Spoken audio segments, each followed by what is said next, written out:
the mid-19th century, America was a nation divided. Amidst the turmoil of the Civil War, a man named John Wilkes Booth would emerge as one of the most infamous figures in American history. John Wilkes Booth was born on May 10, 1838, in Bel Air, Maryland. The ninth of 10 children, he was part of a prominent family of actors. His father, Junius Brutus Booth, was a renowned Shakespearean actor, hailed for his powerful performances. The Booth family was well respected in theatrical circles. Junius Brutus Booth, a man of intense passions and talents, had instilled a love for the stage in his children, particularly in young John. John spent his early years exploring the Maryland countryside, his imagination fueled by the stories he read and the plays he watched. He attended the Bel Air Academy, where he was known for his energetic personality and keen interest in literature and history. From a young age, John was captivated by the works of Shakespeare. The themes of honor, betrayal, and tragedy resonated deeply with him, foreshadowing the dramatic path his life would take. At the age of 17, Booth made his stage debut in Baltimore, performing in a production of Richard III. His talent and charisma quickly earned him recognition, and he soon became a favorite on the American stage. On August 14, 1855, in the supporting role of the Earl of Richmond in Richard III at Baltimore's Charles Street Theatre, the audience jeered at him when he missed some of his lines. He also began acting at Baltimore's Holiday Street Theatre, owned by John T. Ford, where the Booths had performed frequently. In 1857, he joined the stock company of the Arch Street Theatre in Philadelphia, where he played for a full season. At his request, he was billed as J.B. Wilkes, a pseudonym meant to avoid comparison with other members of his famous thespian family. Jim Bishop wrote that Booth developed into an outrageous scene stealer, but he played his parts with such heightened enthusiasm that the audiences idolized him. In February 1858, he played in Lucrezia Borgia at the Arch Street Theatre. On opening night, he experienced stage fright and stumbled over one of his lines. Instead of introducing himself by saying, "Madame, I am Petruchio Pandolfo," he stammered, "Madame, I am Pandolfio Pet, Pedolfio Pat, Pantuccio Ped. Damn it, who am I?" causing the audience to roar with laughter. Booth's performances were marked by their intensity and passion. He had inherited his father's dramatic flair and became known for his portrayals of tragic heroes and villains. Yet as his acting career flourished, so did his interest in the volatile politics of his time. The 1850s and 1860s were a period of immense political upheaval in the United States. Booth, a staunch supporter of the South, was deeply influenced by the events unfolding around him. The conflict between the Union and the Confederacy, the fight over slavery, and the rise of Abraham Lincoln all fueled his growing political fervor. Booth's admiration for the South and his belief in its cause began to overshadow his acting career. He saw Abraham Lincoln as a tyrant who threatened the Southern way of life and the principles he held dear. As the Civil War raged on, Booth's disdain for Lincoln intensified. The turning point came with Lincoln's re-election in 1864, a moment Booth saw as the ultimate betrayal of the South. This marked the beginning of his transition from a celebrated actor to a radicalized conspirator. In his private writings, Booth's thoughts grew darker, filled with plans for drastic action. He believed he was destined to change the course of history, to defend the South and restore what he saw as justice. John Wilkes Booth's early life set the stage for the dramatic and tragic events that would follow. His passion for the South, combined with his theatrical flair, would soon lead him down a path of infamy and violence. In the next chapter of our story, we delve into his radicalization and the conspiracy that would alter the course of American history forever. As the Civil War raged on, John Wilkes Booth's views became increasingly radical. His fervent support for the Confederacy and his disdain for President Abraham Lincoln began to dominate his thoughts and actions. Booth's obsession with the Confederate cause grew with each passing day. His diary entries from this period reveal a man consumed by a singular purpose: to strike a blow against what he saw as Northern aggression and tyranny. March 15th, 1865. Our cause is noble, and it must not be lost. Lincoln must pay for his crimes against the South. The people will thank me for ridding them of this dictator. In the winter of 1864, Booth's discontent turned into action. He conceived a bold plan to kidnap President Lincoln and exchange him for Confederate prisoners of war. To execute his plan, Booth recruited a group of like-minded individuals, including Lewis Powell, George Atzerodt, and David Herold. The plan was audacious, but Booth's charisma and conviction convinced his followers to join him in what they saw as a noble cause. They rehearsed their roles meticulously, each man understanding the gravity of their mission. But as the war drew to a close and the Confederacy's defeat seemed inevitable, Booth's desperation grew. The kidnapping plot evolved into something far more sinister. Booth's transformation from actor to assassin was complete. Driven by a twisted sense of duty and destiny, he believed that by assassinating Lincoln, he could reignite the Confederate cause and alter the course of history. Booth's fanaticism blinded him to the futility of his plan. His actions would not save the Confederacy, but instead plunge the nation into further turmoil and ensure his legacy as one of history's most infamous villains. On April 14, 1865, Washington, D.C. was abuzz with excitement. President Abraham Lincoln was to attend a performance of Our American Cousin at Ford's Theater. It was a chance for the war-weary president to enjoy a rare evening of entertainment.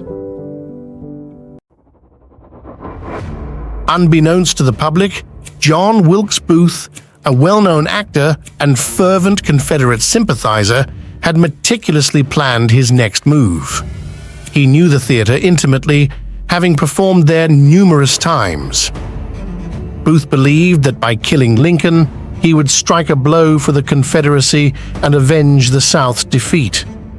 Armed with a Derringer pistol and a hunting knife, he was determined to carry out his plan.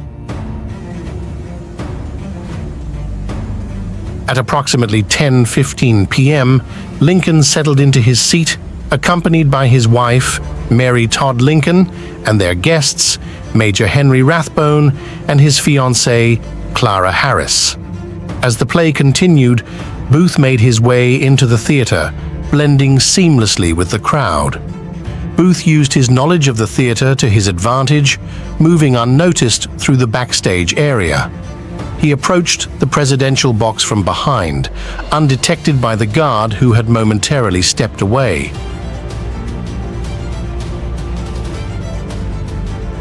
With the audience engrossed in the performance, Booth entered the box and positioned himself directly behind the president.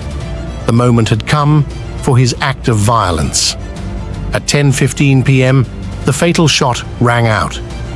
Booth's bullet struck Lincoln in the back of the head. A mortal wound. In the ensuing chaos, Major Rathbone attempted to apprehend Booth, but was slashed by Booth's knife.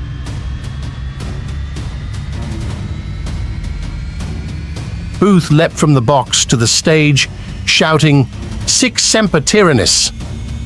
Thus always to tyrants, the Virginia state motto.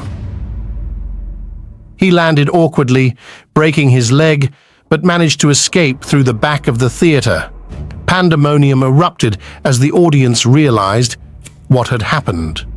Doctors were summoned to tend to the stricken president, while soldiers and theater staff launched a frantic search for Booth. Despite his injury, Booth had arranged for a horse to be waiting outside the theater. He rode into the night, embarking on a desperate flight from justice. Lincoln was carried from the theater to a boarding house across the street, where doctors worked tirelessly through the night to save him. But the wound was fatal. The nation's beloved president clung to life for a few agonizing hours. Todd Lincoln and close advisors remained by his side, their grief palpable. As dawn broke on April 15, 1865, Abraham Lincoln drew his last breath.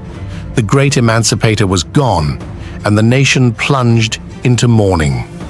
The news of Lincoln's assassination spread quickly, sending shockwaves across the country. People reacted with disbelief and sorrow. The war-torn nation now faced the added burden of mourning its fallen leader. Meanwhile, John Wilkes Booth was on the run, aided by Confederate sympathizers. For 12 days, he evaded capture, moving from safe house to safe house. His initial confidence began to wane as the reality of his actions set in. After the fatal shot that ended Abraham Lincoln's life, John Wilkes Booth fled Ford's Theater amidst the chaos.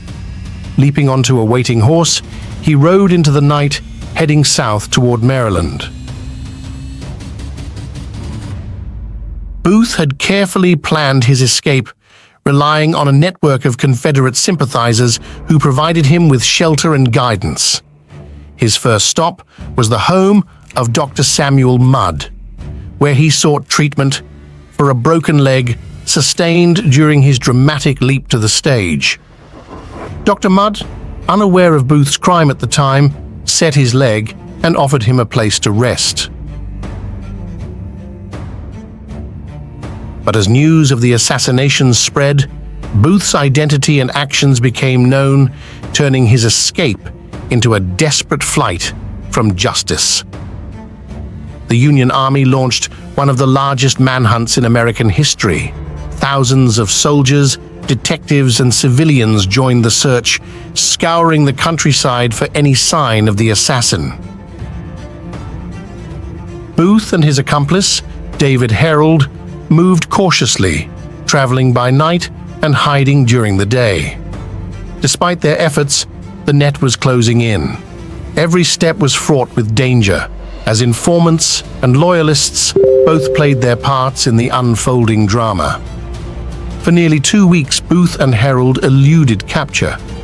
They crossed the Potomac River into Virginia, seeking refuge with Confederate sympathizers who still clung to the fading hope of their cause.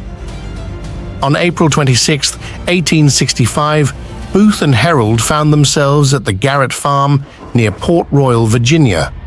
The Garrett family, initially unaware of Booth's identity, allowed them to stay in their tobacco barn. But suspicions soon grew, and the family alerted authorities. Union soldiers quickly descended upon the farm, surrounding the barn where Booth and Herold were hiding. Refusing to surrender, Booth was determined to fight to the end. With no way out, the soldiers set the barn ablaze, hoping to force Booth into the open. As flames consumed the structure, Sergeant Boston Corbett took aim through a gap in the barn's boards. Corbett's bullet found its mark, striking Booth in the neck. Dragged from the burning barn, Booth lay dying. His final words, "Useless, useless," reflected the ultimate futility of his actions.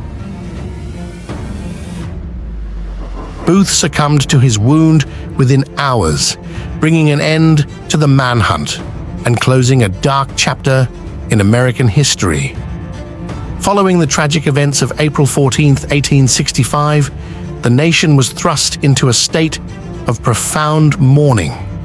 The funeral train carrying President Abraham Lincoln's body embarked on a 2-week journey from Washington, D.C. to his final resting place in Springfield, Illinois.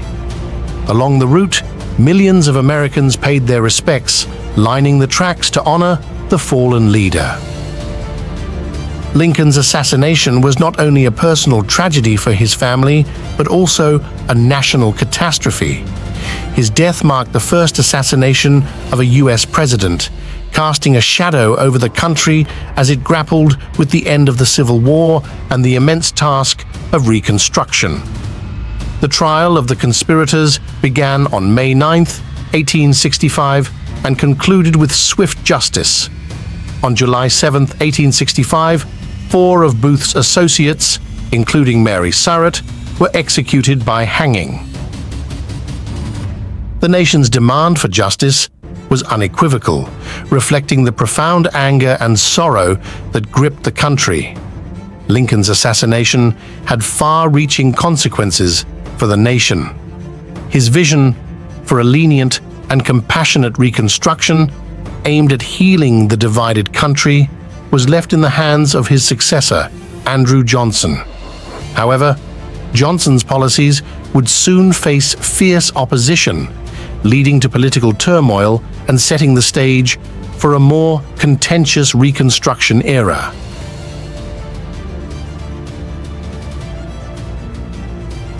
John Wilkes Booth's legacy is one of infamy. Once a celebrated actor, his name became synonymous with treachery and betrayal. His misguided belief that he was avenging the South turned him into a symbol of fanaticism and the devastating impact of political violence. The story of John Wilkes Booth and the assassination of Abraham Lincoln remains a powerful reminder of the fragility of democracy and the importance of reconciliation and justice.